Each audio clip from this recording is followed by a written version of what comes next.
안녕하세요. 자, 오늘 제가 책을 하나 갖고 나왔습니다. 올해 들어서 처음으로 어떻게 보면 단독 저술로는 처음으로 나온 책. 같이 이 사람 저 사람 묶어서 한 거는 저 벌써 하나가 나왔고, 이거는 이제 단독으로 처음으로 타너 스님 관련된 책이에요. 그래서 타너 스님의 어떤 예언 뭐 이런 얘기도 많이 하는데, 그런 것도 좀 다루고, 그 다음에 생애, 이분이 도대체 어떻게 사셨는지. 사실 그게 시대 상황이라고 하는 것들이 있습니다. 이게, 연담이라고 희한한 사람이 있어. 조선 말에 보면 연담이라고 하는 희한한 사람이 있는데, 이 연담이라고 하는 사람 밑에 두 사람이 나오거든요. 연담 문화에 두 사람이 나와. 그게 하나가 동학을 창시한 최재우예요. 동학 창시자, 제자가. 또 한 사람이 김일부라고 하는 사람이에요. 이게 정역이라고 하는 주역책 중에서 정역책이라는 게 있어요. 최재우 뭐 최시영 이래서 동학이 어떻게 보면 새로운 세상을 열겠다. 이게 뭐냐면, 정확하게 말하면 그 당시 조선 말기가 되면, 조선 말, 구한 말 뭐 이런 쪽으로 넘어가면 무슨 일이 벌어지냐면, 조선이 이제 거의 끝난 거예요. 끝났고 새로운 서구적 충격들이 계속 들어오면서 세상이 바뀌어가는 걸 알아. 바뀌는 건 아는데 답이 없어. 어떻게 되는지를 몰라. 그래서 그런 비슷한 사건 속에서, 상황 속에서 이 양반이 뭔가를 얘기를 해. 근데 뭐 얘기하는지 정확하게 잘 모르겠고, 그렇게 해서 나와서 새로운 세계를 만들겠다라고 하는 게 최재우예요. 동학. 지금은 동학이 별거 아니지만, 그 당시에 만약에 일본이나 청이 개입 안 했으면 나라가 동학으로 뒤집어집니다. 그래서 동학이 민중운동을 해가지고 아마 나라를 만들었을 거예요. 그 정도로 강력해요, 이 동학이. 그때 유명한 얘기 있거든. 앉으면 죽산이요, 쓰면 백산이다. 이런 얘기가 있어요. 앉으면 죽산이 뭐냐면, 이게 죽창을 들고 있다고, 이 사람들이. 농민군이니까 죽창을 들고. 그래갖고 딱 앉으면 죽창만 이렇게 딱 있는 거야. 그래서 죽산이 되는 거야. 대나무산. 그리고 사람들이 일었으면, 우리가 다 한복이 흰색 입었었잖아요. 정확하게 말하면 흰색도 아니고 약간 누리끼리 한색이에요. 완전 백색도 아니에요. 그렇게 해서 사람들이 다 일어나면, 그 백이민족이니까 흰 옷들을 다 입고 있으니까 이제 백산이 된다. 산 전체가 이렇게 희게 보인다. 뭐 이렇게 해서 그렇게 의기롭게 일어났지만, 기관총으로 쏘면 끝입니다. 그건 뭐 죽창 들고 있는 사람이 뭐 기관총, 일제는 그 당시에 벌써 뭐 기관총이 있는 시절인데, 그건 뭐 바로 끝이지 뭐. 그래서 얘네는 결국 무력으로 뭐 이렇게 이제 봉기까지 했다가 실패했고, 동학이 그렇게 해서 이제 기울기 시작하는 거고, 김일부라는 사람의 정역을 만든 거는, 주역이라는 게 있어요. 이제 동아시아에서 주역이 어떻게 보면 최고의 경전이거든요. 제가 점 보는 책인데, 나중에는 공자 때만 하더라도 점이 안 맞아요. 그래서 이제 교훈으로 삼는다. 점에 가장 중요한 거는 점을 보고 그것을 따르는 게 아니고, 그것을 극복하려고 하는 게 중요한 거고, 그 다음에 그러한 과정에서 교훈을 삼는 거예요. 그러니까 토종비결을 보면, 여러분도 지금 이제 신년 이런 때 토종비결을 보면 비슷한 상황이 벌어지는 거야. 뭐가 안 좋다. 그 다음에 뭔 얘기를 하냐면, 그러니까 조심해라. 이렇게 나오거든. 그래서 그 조심해서 그 안 좋은 거를 넘어가겠다라고 하는 게 어떻게 보면 목적이에요. 그래서 조심하다 보면 사람이 이렇게 진실되게 하고 성실되게 하고 조심하고, 그걸 열이박빙 뭐 전전반측 이렇게 얘기하는데, 얇은 얼음을 밟듯이 잠 안 올 때 이렇게 뒤척이듯이 이렇게 다 이렇게 생각을 하고 있으면, 그렇게 하면 주역이 얘기하는 건 대체로 그런 거예요. 주역에서 교훈을 삼는다는 거는, 그렇게 하면 나쁜 일은 발생이 잘 안 되는 거고, 좋은 일은 더 잘 이루어지고. 그러니까 점은 매몰되는 문화가 아니고 극복하는 문화라는 쪽으로 생각을 한 게 사실 공자라고 하는. 그때도 안 맞았어. 이게 안 맞아. 점이 100% 맞으면, 제가 그런 얘기 했잖아요. 로또가 만들어진 이후로 점쟁이는 다 필요가 없는 사람이다. 그렇게 잘 맞추면 그냥 점을 봐서 돈을 벌지 말고 그냥 로또 번호를 맞춰. 왜 점을 봐? 로또 맞추면 되지. 그게 훨씬 더 수익이 좋은데. 사람하고 얘기할 필요도 없고 그냥 계속 긁어가지고 그것만 하면 되는. 미국이나 유럽 쪽에 가면 수백억짜리도 수두룩해. 우리나라에서 하고 거기 가서 하고 그러면 일주일 동안 이렇게 돌면 비행기 타고 돌면 한 1,000억씩 번다. 주식 이런 거 필요 없어. 그게 용한 점쟁이가 할 수 있는 일이야. 이런 거 뭐 몇 명 이렇게 봐가지고 그 뭐 몇만 원 받아요. 뭐 10만 원 받. 야 그걸로 1,000억 모으려 그러면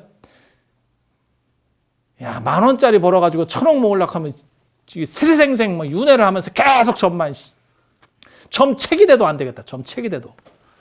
그래서 그런 거 말고 이제 교훈을 삼는 게 이 주역의 목적이다 이렇게 보시면 돼요. 그게 이제 의리역이라 그래서 공자 그다음에 왕필 이런 사람들이 그런 얘기를 하는데 이 주역이 좀 알딸딸한 책이기 때문에 이게 도교에서도 먹히고 도가에서도 먹히고 유교에서도 먹히고 그래서 어떻게 보면 동아시아 중국 문화권에서의 최고의 책이 주역이라고 볼 수 있는데 이게 이제 두 종류가 있어요. 선천팔캐, 후천팔캐 해서 선천팔캐는 복희라고 하는 사람이 만든 거고 복희 씨가 만든 거고 이름이 좀 촌스럽네. 복희. 무슨 그 다음에 이제 후천역이라고 하는 거는 이제 문왕이라고 하는 사람이 만들어요. 저 주나라 처음으로 건국한 문왕이라고 하는 사람이. 그런 얘기 들어봤어요? 손금 이렇게 보면 제가 그런 얘기 해줬잖아요. 남자는 왼손 손금을 봐도 왼손을 보고 여자는 오른손을 보고 이런 얘기 들어봤어요? 네. 그래서 남자는 왼손을 보고 이 오른손은 선천이라고 하거든요. 이거는 지금 현재 내가 사는 거. 이거를 이제 쉽게 말해서 내가 태어나기 전 어떻게 보면 그런 식으로 보는 거야.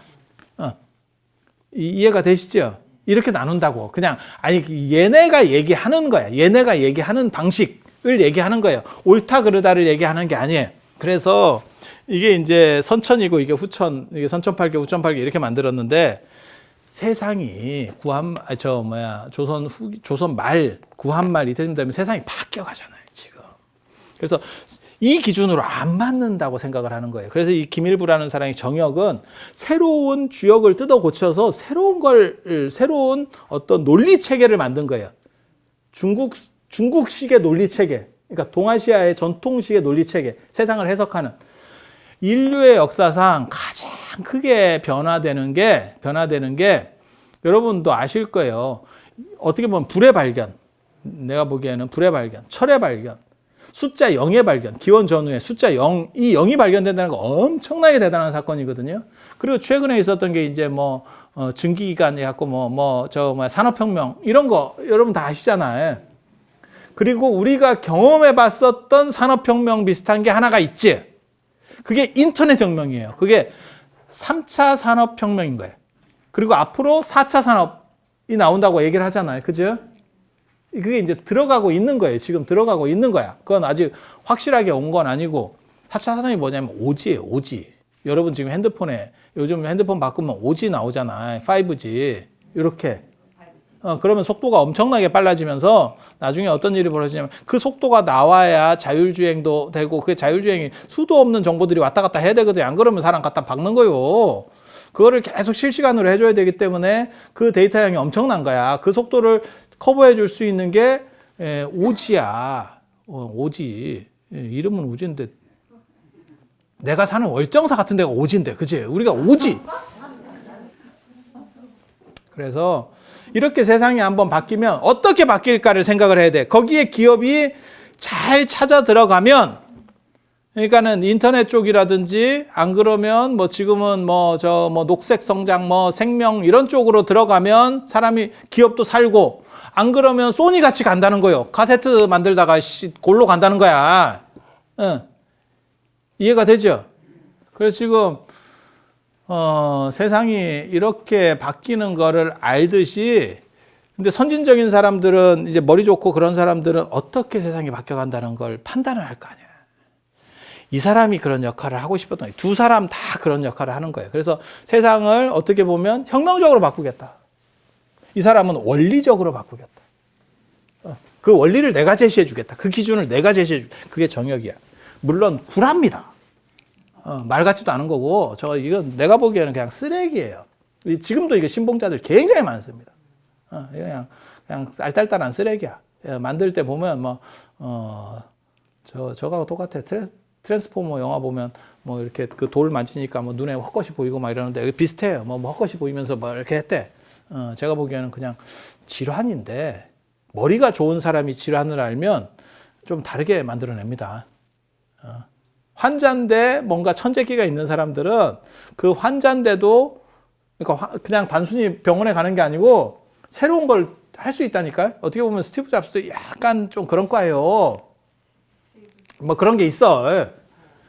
그래서 이 사람이 머리가 좋고 이러니까 그걸 가지고 이런 어떤 원리 체계를 주역을 다 뜯어 고쳐갖고 자기 원리 체계를 만든 거야. 그래서 새로운 시대가 열릴 것이다. 개벽이 일어날 것이다. 이렇게 얘기한다고. 이 밑에 이 영향을 받아서 나오는 사람이 현대 한국의 그런 약간 이상한 종교의 최고봉이라고 할 수 있는 강일순이라고 하는 사람이에요.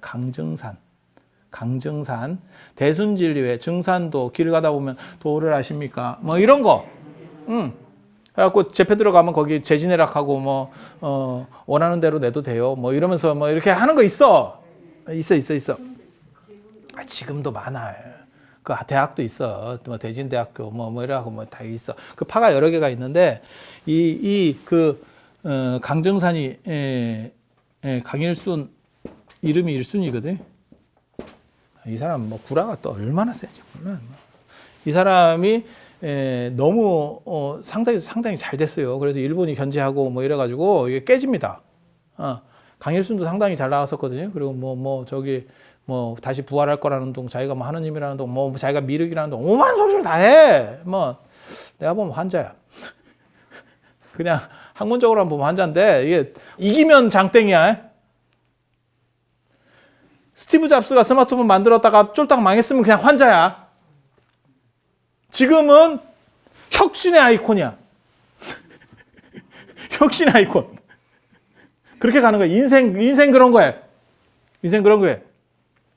그래서 이 양반이 이렇게 막 포가 커, 막 많아. 이래갖고 뭐 다시 부활한다는 둥, 그러니까 그건 또 기독교 얘기고, 그 다음에 미륵이락 하는 건 불교 얘기고, 자기는 또 하느님이락 하고, 오만테만 거 좋은 거 다 섞어가지고 뭐 해. 부활한다 하니까, 일본에서 시멘트로 공구리를 쳤어. 무덤에다가. 뭐 그런 것도 있어요. 또 이게 막 세니까. 하고 이게 이제 깨지고, 이 밑에 차경석이라고 하는 사람이 있어요. 이게 차천자라고, 자기가 천자야. 하느님이야, 하느님. 차경석이라고. 보천교라고. 일제강점기 때 신도가 한 400만, 500만 된다는 거예요. 여러분 안 놀라는구나. 그 당시 우리나라가 남북한 합쳐서 2천만이 되네, 안 되네 할 때예요. 그때 신도가 400만, 500만이면, 야, 이거 딱 봐도 견적 안 나와. 딱 봐도 견적 안 나와. 엄청난 거야. 지금 저 정도 비율이면 우리나라 최고 종교입니다. 최고 종교입니다. 국회의원들 뭐 대단한 것처럼 힘주고 몇만 표면 국회의원이야. 몇만 표면 국회의원. 여러분 보세요. 개표할 때 보세요. 그 몇만 표 갖고 되잖아. 그런데도 그냥 막 엄청 힘주고 다니잖아. 신도가 400만, 500만이에요. 저거 뭐 대단하지. 그러니까 자기를 천자라 그러는 거야. 하느님 아들. 중국에서 황제를 지칭할 때 그 진시황 이전에 천자라 그랬거든. 그래서 차경석, 일본이 박살을 냈지. 이거는 그나마 좀 그렇게까지 안 컸기 때문에 그렇게 심하게 안 했는데 이거는 막 철단을 내뺐다. 완전히 박살.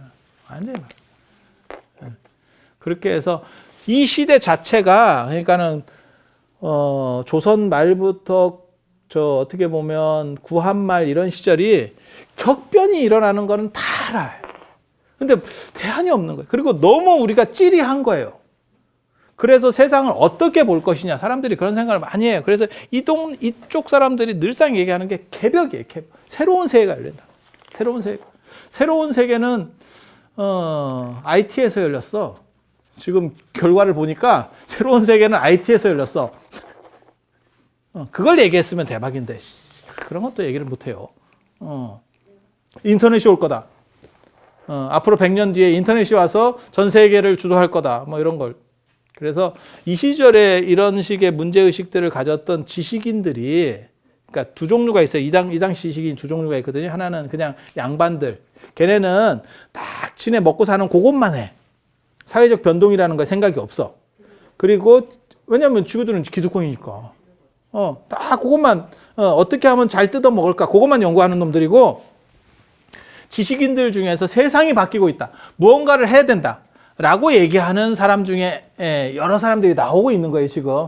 그게 종교적으로 갈 때도 있고, 그 다음에 어떻게 보면 농민운동으로 갈 때도 있고, 어떤 이론 체계로 갈 때도 있고, 이게 좀 다양한 것 뿐이지, 지금도 마찬가지예요. 지금도 기업 같은 거를 뭘 새로 만들고 어쩌고, 그게 가능한 거지. 아니, 재벌이 안 나올 줄 알았더니, 카카오 이런 거 보면, 카카오톡 만들어가지고 막 하더니 재벌이 됐어, 갑자기. 어떤 놈은 리니지 이런 게임 같은 거 만들어갖고 재벌이 됐어.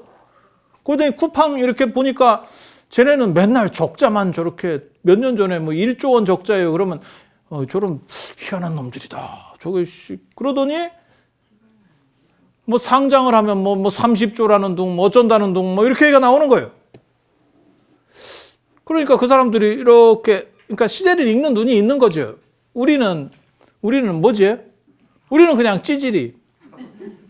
우리는 찌질이고, 걔네는 뭔가 이렇게 딱 보니까 이게 뭐 이렇게 하면 되겠다. 거기서 둘 중에 하나죠. 되는 사람도 있고 안 되는 사람도 있겠지. 안 되는 사람이 더 많겠지. 저도 유튜브 이런 거 하면 꼭 말하는 사람이 뭐냐면, 유튜브 하면 돈 많이 벌어요. 뭐 이렇게. 야씨, 유튜브 하면 돈이 들어가. 돈이 많이 벌기는. 그거는 진짜 맨 위에 있는 아이돌하고 똑같은 거야. 방탄하고 블랙핑크는 진짜 돈 많이 벌 거야. 그 나머지 밑에 99%는 최저생계비 이하다. 아이돌 최저생계비. 그리고 연습생으로 한 10년 갖다 받고 나오는 애들도 굉장히 많을 거고. 아니, 그렇지 않아요? 뜬 사람 몇 명을 보고 그 집단 전체가 그래요. 말 같지도 않은 거예요. 그건 진짜 좀 이렇게 떨어지는 사람들이 하는 얘기지. 그리고 종교 콘텐츠는 절대 많이 안 올라가. 그래서 내가 그랬다. 내가 광고 수익이 잘 나오면 내가 후원 받는다 하겠냐? 광고 안 받고 후원 받는다 하겠냐? 광고 갖고 절대 안 돼요, 이런 거. 그러니까 그냥 이거는 포교 차원에서 한다 생각하고 하는 거지, 그 이상도 안 돼요. 그래서 뭘 얘기하려고 하는 거냐면, 이어른 시대에도 이런 영향을 받는다고. 그래서 세계를 어떻게 볼 거다, 세계가 어떻게 바뀐다, 이런 얘기를 이 양반들이 하는 거예요. 지식인들은 이런 시대까지는 안 올라가도 이거보다 떨어지는 시대 분이거든요. 이거보다 한참 떨어지면, 83년도에 돌아가신 어른이니까 한참 떨어져요. 그런데도 불구하고 이런 시절들의 영향을 받는 거예요. 그래서 세상은 어때야 된다, 앞으로 세상은 어떻게 바뀔 것이다. 그리고 이 양반은 이제 공부를 하니까 참선하시고, 그 다음에 화엄경 같은 걸 이렇게 보시면서, 그렇게 이제 돌을 닦고 사람이 공부를 하면 세세한 지식이 늘어나는 건 아니지만 안목이 있는 거예요. 네. 안목이라는 게 있는 거예요, 사람이. 그래서 어른이라고 하는 사람들은 어떤 안목이 있어야 돼. 딱 대화를 해봤는데 그냥 답답해요. 그러면 그건 어른이 아니에요. 우리가 생각하는 거 너머에, 야, 그건 이렇게 생각하지 말고 이런 게 하나 있어 라고 했을 때, 나는 그런 생각 잘 못 해봤는데, 뭐 이런 게 있는 거지. 그렇게 해서 이 어른이 볼 때는 저는 그런 거는 대단하다고 생각해요. 왜냐하면 이 어른이 원래 이제 출가하기 전에는 주역을 공부했었고, 주역, 장자 이런 것. 그러니까 새롭게 시대가 바뀌는데, 촌에 살면서 촌에서 공부한 사람들 입장에서는 세상은 바뀌어가는데 어떻게 돼야 되지, 이런 생각을 하고 있었던 거죠. 지금 젊은이들 중에서 머리 좋은 애들도 아마 그런 생각하는 사람 많을 거예요. 그리고 나중에 이제 불교 공부를 하고 어쩌고 하면서 이제 그런 부분들을 당신이 이렇게 딱 얘기를 하시는 거죠. 근데 80년대, 70년대 말 80년대만 하더라도 우리나라가 80년대 초까지 우리나라가 별로 그게 제가 살면서 느끼기로는 우리가 올림픽 개최된다라고 이렇게 딱 했을 때, 그게 83년인가 뭐 82년인가 뭐 그랬을 거예요. 서울 뭐 이래가 딱 나오는 거, 그 너무 영상을 많이 봐서, 그 당시 홍보 영상을 너무 많이 봐가지고 서울 이렇게 딱, 그 기억나죠? 그게 오래된 거예요. 벌써 40년 전. 벌써 40년 전 얘기예요. 근데 어제 일처럼 기억이 나네. 큰일 났네. 그래서 70년대만 하더라도 이 나라가 희망이 있나? 이런 정도 상황이었었어요. 진짜 거지꼴. 동남아시아 지금 못 사는 나라에 갔을 때 거의 비슷했었습니다. 저 어렸을 때. 저도 뭐 그런 데 살았고, 여러분은 어떻게 보면 저보다 더 힘든 시절을 사셨었고, 밑으로 내려갈수록 더 그렇잖아요. 저는 그래도 우리는 아예 굶어 죽을 정도까지는 아닌 세대였었고, 여러분은 굶는 게 있던 세대에 사셨던 거고, 70년대까지만 해도 보릿고개가 있었어요. 진짜. 가난한 집은 먹고 살기 힘들었었어요. 그래서 그러던 시절에 우리나라가 최고 나라가 된다라는 얘기를 했었으니까, 그건 아무리 해도 그런 얘기를 어떻게 하지? 나는 이런 생각이 들거든. 내가 만약에 공부를 해서 그런 생각이 들어도 나 그 말을 못 할 것 같아. 왜? 현실이 너무 안 좋은 거야. 야, 이게 어떻게 블루칩이 되냐? 야, 이게 되겠냐? 나 이런 생각이 들 것 같거든. 그러니까 나는 생각을 해도, 그러니까 그게 좀 사람이 달라. 여러분도 비슷한 경우를 겪을 거예요. 꼭 이제 주식하는 사람 중에 누가 있냐면, 내가 그거 오를 줄 알았는데 주둥이로만 해. 그럼 네가 들어가면 되잖아. 그렇게는 이제 용기가 없는 거죠. 그리고 될 것 같은 생각을 조금 하다가 그냥 지나갔어. 그래놓고 나중에 그게 오르면 저게 테슬라가 저렇게 될 줄 알았어 내가. 이렇게. 야, 테슬라가 이렇게 올라갈 줄 누가 알았겠냐. 몇 명이나 알았겠어. 그거 알았으면 누가 장사해. 테슬라에 갖다 박았겠지. 그렇지 않아요? 뭐 몇배가 올라가는데?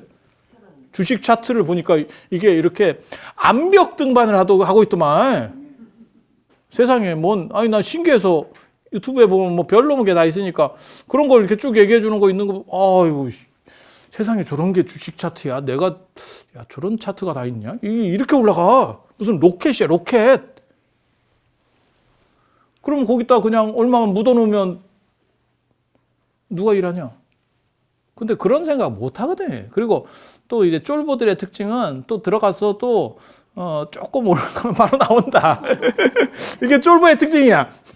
그게 몇 배 가갖고 이렇게 나중에는 그 주식은 보지도 못해. 속상해가지고. 나는 2만 원에 팔았는데 얘가 20만 원 가 있는 거야. 나는 18,000원에 샀으니까 2만 원에 팔아도 2,000원. 10%나 남겼다. 야, 엄청난 수익인데 10%면 어디야? 요즘같이 금리도 없는 세상에 1%도 안 준다 하는데, 야, 10%. 그치? 여기도 있을 거야. 여기도 있을 거야. 그래서, 이 어른이 그런 얘기를 했다는 거 대단하고, 그리고 그게 있어요. 제가 월정사 주의스님한테 들은 얘기인데, 노태우 대통령이 오셔가지고 한 얘기가 있대. 당신이 북방 외교를 하려고 했을 때 그걸 단안을 못했다는 거예요. 지금은 북방 외교가 노태우 대통령의 최대 성과거든요. 북방 외교가 뭔지 아시잖아요. 중국하고 이렇게 우리 그전에는 중공이었고, 중국은 굉장히 나쁜 나라였었잖아요. 왜냐하면 한국전쟁에 참전을 했었고 북한 편으로 참전했잖아요. 그걸 당연히 좋게 우리가 생각할 수가 없지. 우리 입장에서는 나라가 골로 갈 뻔했는데 한국전쟁 때 두드려 맞아가지고 우리가 진짜 인천 상륙작전 아니었으면 나라가 없어질 뻔했어. 이게 그런 상황에서 북한 편을 들어가지고 참전을 했는데 우리가 저거를 정상적으로 보면 이게 안 되는 거지. 그리고 지금은 그나마 돌아가신 분들이 많아서 그렇지 6.25를 겪은 분들이 있는데 그게 말이 돼? 그때 개고생한 분들이 있는데, 그리고 형제자매를 잃은 분들이 있고, 그거는 대화 자체가 안 되는 거예요. 그래서 이제 노태우 대통령이 이제 우리가 더 이상 이게 나가기가 상당히 어렵잖아요. 이게 이제 무역을 해야 되는데 더 이상 이제 꼴등에서 이제 박정희 대통령, 전두환 대통령 때만 하더라도 거의 꼴등 국가였기 때문에 올라가기가 쉬운 거고, 상대적으로 올라가기가 쉬운 거고, 공부하면 딱 그런 거잖아요. 한 반에 40명이면 꼴등 하던 놈이 한 20등까지 올라가기 쉬운 거고, 이 뒤부터 이제 올라가기 어려운 거고, 5등 안으로 들어가면 진짜 어려운 거고, 여기는 한 놈 제끼려면 이제 대가리 싸매고 해야 되는 거고, 여기서 밑에서 한 40등에서 30등까지는 그날 컨디션으로도 이게 가능하거든. 당일치기로도 가능하고, 뭔 뜻인지 알잖아요. 그러니까는 전두환 대통령, 그다음 박정희 대통령 때는 쉽게 올라왔고 노태우 대통령 때만 하더라도 이게 쉬운 상황이 아니에요. 지금은 더 어려운 상황이잖아요. 그러니까 탈출구를 마련하기 위해서 뭐 러시아나 저 나라들이 다 우리하고는 적이었지만 어느 정도를 풀어야 되는 거 아닌가라고 했는데 그걸 풀었을 때 국민들 저항도 있을 거고 막 복잡한 거지.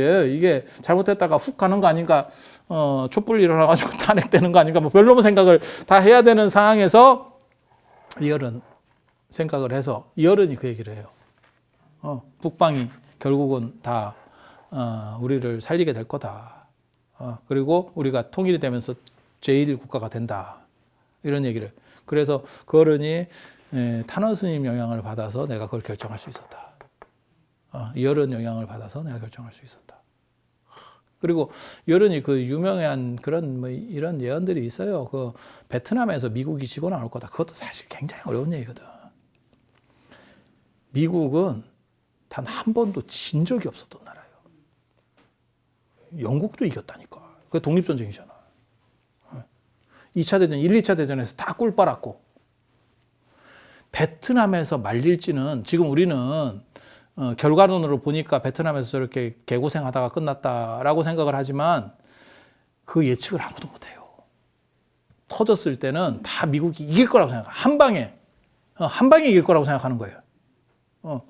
막말로 얘기해서 지금 중국도 저렇게 두드려 패는 게 미국인데 그 시절에는 더 셌거든.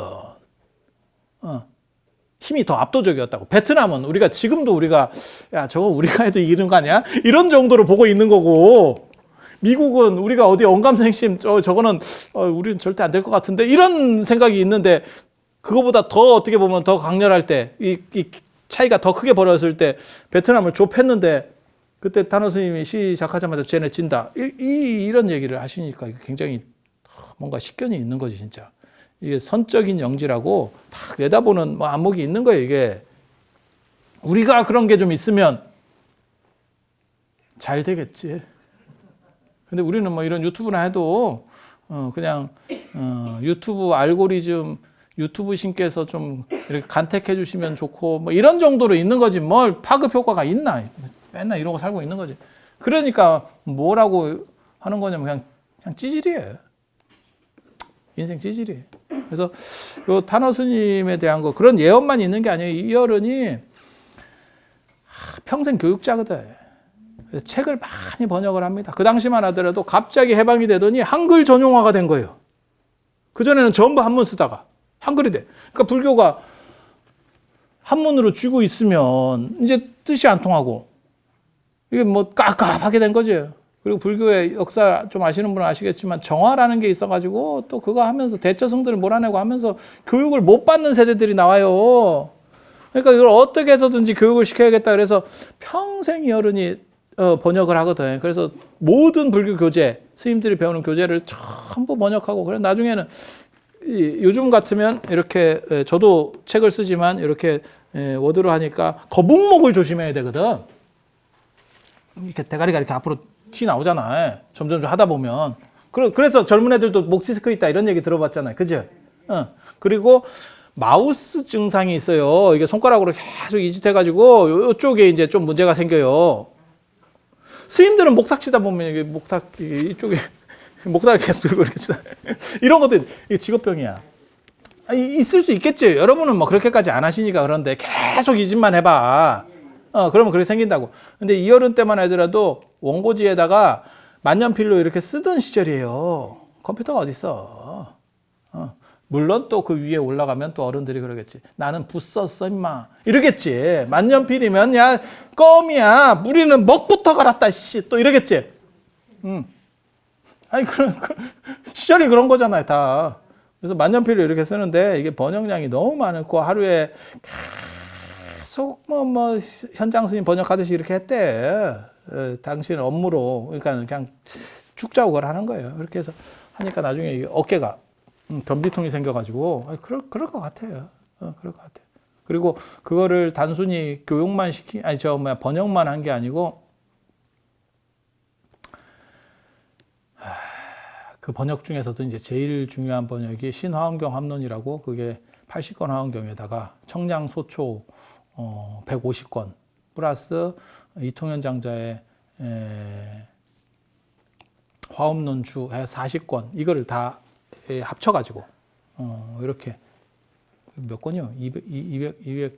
250권인가? 모르겠네. 150 플러스 150 청량소초 150에다가 80권 하원경에다가 40권 이런 몇이에요? 270권. 270권. 그거를 이제 하고 단순히 번역만 하는 게 아니고 옆에 이제 사람들이 또 도와주고 이러니까 뭐 하냐면 수업을 하면서 했대요. 수업을 하면서. 그때 이제 나온 어른이 무비 스님, 통광 스님, 그 다음에 그 뭐 각성 스님, 요 통도사 방장 하시는 저 성파 스님, 이런 어른들이 다 그 밑에서 배운 분들이에요. 그 시절에. 그래서 그게 이제 다 그분들이 나중에 강사가 되고, 뭐 강주가 되고, 그래서 그러니까 이분은 이렇게 세상을 대다보는 깨달음이 있으니까 눈이 밝아져가지고 세상을 쫙 이렇게 멀리 볼 수 있는 이런 눈도 있고, 그 다음에 당신 사명으로 여긴 거는 교육이에요. 그래서 이걸 번역을 안 하면 불교에 미래가 없다. 사람들이 이걸 한문을 못 알아보는데 어떻게 하느냐. 그렇게 해서 번역을 하고, 번역하는 와중에서 사람들이 인재를 키우게 된 거지. 그래서 그 밑에서 이제 교열 봐주고, 혼자서 그걸 다 못하니까. 그리고 거기 가르쳐 주고 하다 보니까 그게 이제 요즘으로 말하면 연구소 같이 된 거지. 연구소 같이. 예. 그래서 그 밑에서 크신 분들이 지금 다 저렇게 나오는 그런 상황이 된 거예요. 그래서 이 책, 단화 스님 글씨도 들어있고, 생애도 있고, 예언에 대해서도 얘기하고, 뒤에는 서간문 이런 것도 넣고, 한 권으로 좀 쉽게 읽을 수 있는 책. 이렇게 만들어봤고, 그리고 단화 스님 글씨를 굉장히 잘 씁니다. 이런 글씨 보면, 이게 탄어체라 그래가지고, 붓을 막 큰 거를 써요. 이게 붓글씨 잘 쓰는 사람도 붓 큰 걸로 글 함부로 못 쓰거든. 붓이라는 게 제가 얘기하잖아요. 이런 요즘 필기구들은 전부 전후좌우로만 움직이는데 붓은 상하로도 움직인다. 육방으로 움직인다니까 이게. 그래서 어려운 거예요. 그래서 굉장히 어려워. 그래서 그 책 관련해서 말씀을 드렸고, 제 책을 개인적으로 이렇게 받아보시고 싶고 이런 분들을 위해서 멤버십을 만들었어요. 멤버십. 그래서 한 달에 그 5,000원인가? 뭐 그거 하면 1년에 책을 2권 보내주고, 그 다음에 얼마짜리인가? 그거 하면 4권 보내주고, 뭐 이렇게 힘만 들고 돈 남는 거 아닙니다. 그거 진짜 내가 얘기하는데 이런 얘기 해도 되는가 모르겠는데, 그게 10% 부가세를 띄는데, 부가세는 뭐 그렇다 치고, 유튜브에서 수수료만 30%야. 크게 얘기하면 유튜브가 들어. 그래서 40%를 띄워, 40%를. 그러니까 1,000원을 내면 나한테는 600원이야. 그러니까 이게 책값이 되네 마네 지금 그런 상황이 되는 거예요. 그래도 여러 사람들에게 뭐 보급도 하고, 이제 친한 사람들과 좀 나누고, 그리고 연세 드신 분들은 이거 책 인터넷에서 사면 되는데 라고 말해도 그거 좀 쉽지가 않은 값더라고요. 그래서 그런 걸 하면 내가 사인을 해서 다 보내드릴 거예요. 이게 또 우리는 또 택배비가 들잖아. 이게 또 택배가 아주 희한하다고. 큰 회사에서 올 때는 2,500원만 내면 되는데, 우리 같은 사람이 보내면 4,000원, 5,000원이에요. 기본이. 제일 작은 거 하나 보내도, 이런 책 하나 보내도 4,000원이다. 4,000원, 5,000원 이렇게. 맞잖아. 네. 그리고 불러도 잘 안 와. 어디 좀 갖고 와 보세요. 뭐 이렇게. 야, 씨, 그게 택배냐? 그러면 내가 좀 까주든가. 아니, 뭐 그런 게 있어요. 그게. 그래서 그런 부분도 있고, 이거 뭐 포장하고 막 일이 많아요. 근데도 제 생각에는 그렇게 해서 서로 공유하고 뭔가 뜻 있는 사람들끼리 좀 이렇게 연대감을 형성하는 데는 그게 필요하다고 생각해서 그런 걸 만든 거예요. 그래서 책 같은 거를 이렇게 정기적으로 필요하신 분들은 제가 1년에 뭐 몇 권씩은 책이 나옵니다. 그러니까 그런 멤버십을 가입하시는 것도 한 방법이 되겠습니다. 그래서 오늘 우리 탄어 스님과 관련된 책 아마 더 이상 단어 스님과 관련돼서 쉬운 책은 안 나올 겁니다. 이거 월정사 입장에서 어떻게 보면 제가 월정사였기 때문에 이 대표성을 띄고 단어 스님과 관련된 쉬운 책, 그 다음에 전체를 알 수 있는, 그리고 글씨까지도 다 볼 수 있는 이런 책을 한번 만들어 보겠다 라고 해서, 책값이 또 헐어요. 이게 왜 헐게 했는지 잘 모르겠네.